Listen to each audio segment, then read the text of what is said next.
So spiritual. The term itself is not a shari'i term. No one can argue that. We could say it's a shari'i concept that we've gleaned, by looking at different things. But the question is why do we need to? Why are we playing such a long game and getting caught up in such ambiguities, right?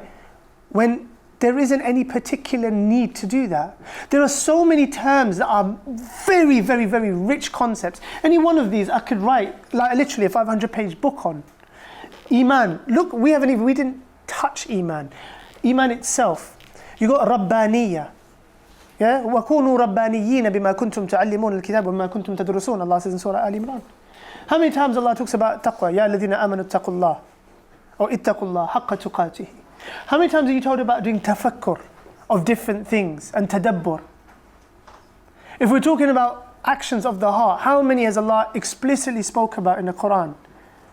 Of raghbah, rahbah, khawf, ruju', tuma'nina, at-tumu'. Even things, like for example, istighfar, tawbah, inaba. They're all same bracket of family, but what's the difference? What's the difference between tawbah and inaba? Allah says in one place, Ya ayyuha alladhina amanu tubu ila Allahi tawbatan nasuha. You believe, do tawbah, a sincere tawbah. In another place, Allah says, wa anibu ila rabbikum wa aslimu lahu. Do inaba to God and aslimu lahu, and submit to Him. Inaba and tawbah come from the seeking of ghufran, seeking God's forgiveness. But they aren't the same. What's the difference? Oh, it's just spiritual though, isn't it?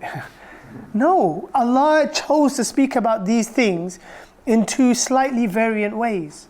What's the difference between the two? What do they achieve? Why does God want them? Because He commanded both. One of the problems with people is when they think about ahkam, and it shows how zahiri we've become. When they think about ahkam, they only think about ahkam they can see.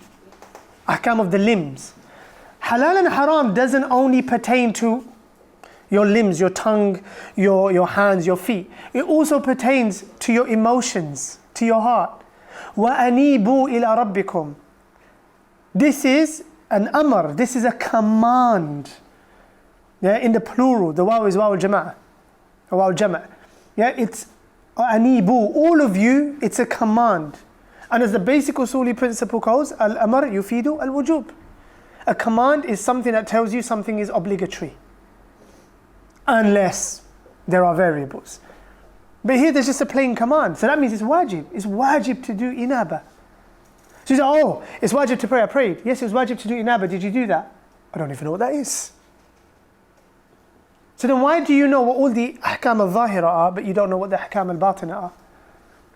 And that's what people would argue spirituality is, that batiniyah.